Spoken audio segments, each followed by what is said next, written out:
Salam, salam sejahtera untuk kita semua. Bapak, Ibu, dan Saudara, mari kita berdoa. Bapa dalam surga, kami mengucap syukur pada pagi hari ini karena kasih dan berkat-Mu Tuhan. Pagi hari ini perkenankanlah kami untuk sejenak membaca dan mendengarkan firman-Mu. Oleh sebab itu ya Tuhan, berkati kami. Berfirmanlah ya Tuhan, kami siap mendengarkan firman-Mu. Amin. Bapak, Ibu, dan Saudara, bacaan firman Tuhan pada pagi hari ini terambil dari Kejadian 10 ayat 1 sampai dengan ayatnya yang ke-32. Ayat yang akan kita renungkan di ayat yang ke-32 yang demikian. Itulah segala kaum anak-anak Nuh menurut keturunan mereka, menurut bangsa mereka, dan dari mereka itulah berpencar bangsa-bangsa di bumi setelah air bah. Amin. Tema renungan pagi hari ini diberikan tema cikal bakal berbagai suku bangsa di dunia. Saudara-saudara, bacaan Alkitab hari ini merupakan daftar bangsa-bangsa yang menjadi keturunan Sem, Ham, dan Yafet, dan ketiganya itu adalah anak-anak Nuh yang menjadi cikal bakal dari suku bangsa yang ada di dunia ini. Dalam daftar tersebut keturunan Yafet dan Ham dituliskan secara keseluruhan oleh penulis kitab Kejadian. Tidak demikian dengan keturunan Sem. Sem adalah anak tertua dari 3 bersaudara, tetapi penyebutan silsilahnya diletakkan paling terakhir di ayat 21-31. Namun sang penulis memperhatikan hubungan antara Sem dan Yafet, yaitu bahwa Sem adalah abang Yafet. Penyebutan nama Sem dan Yafet bersama-sama tanpa mengikut sertakan nama Ham signifikan dengan ucapan berkat atas Sem dan Yafet yang dapat kita baca dalam Kejadian 9 ayat 26 sampai dengan ayatnya yang ke-27. Penyebutan Sem sebagai bapa semua anak Eber seolah-olah merupakan pendahuluan atas daftar silsilah yang tertulis sesudahnya, dan kita akan melihat keterkaitan antara kisah yang ada sebelum dan sesudah kedua daftar tersebut, yaitu kisah Nuh dan anak-anaknya, kisah Menara Babel, dan kisah Abram dipanggil Tuhan.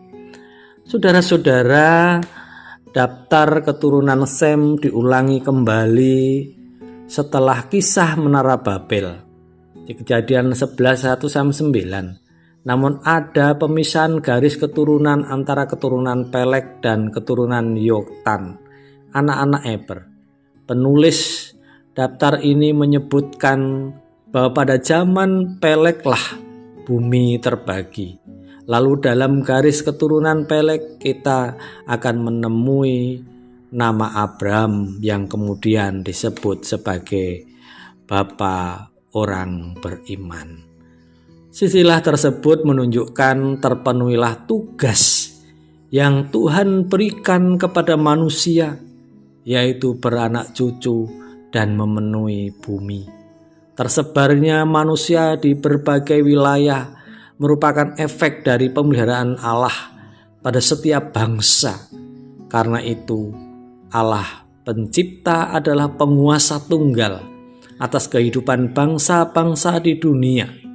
Gambaran silsilah itu juga memperlihatkan bahwa keturunan Nuh menjadi cikal bakal berbagai suku bangsa di Asia, Eropa, dan Afrika. Di satu sisi, bertambahnya populasi manusia dan banyaknya daerah yang dikuasai manusia merupakan hal yang sangat baik. Tetapi di sisi lain, semakin banyak manusia, semakin besar pula konflik yang akan terjadi. Setiap orang, bangsa dan suku saling bersaing untuk menguasai satu sama lain. Mereka ingin menunjukkan kekuatan dan menunjukkan kehebatan mereka masing-masing. Mereka ingin menunjukkan siapakah yang terkuat dan terhebat di antara mereka. Bapak, Ibu, dan Saudara, pemikiran-pemikiran seperti itu adalah sangat keliru. Sebab bila kita merenungkan dan membaca firman Tuhan, sebab Allah memberikan mandatnya bukan hanya kepada bangsa Israel, tetapi juga kepada semua bangsa, yaitu menguasai, memberdayakan, dan memelihara bumi. Mandat Allah menjadi tanggung jawab bersama.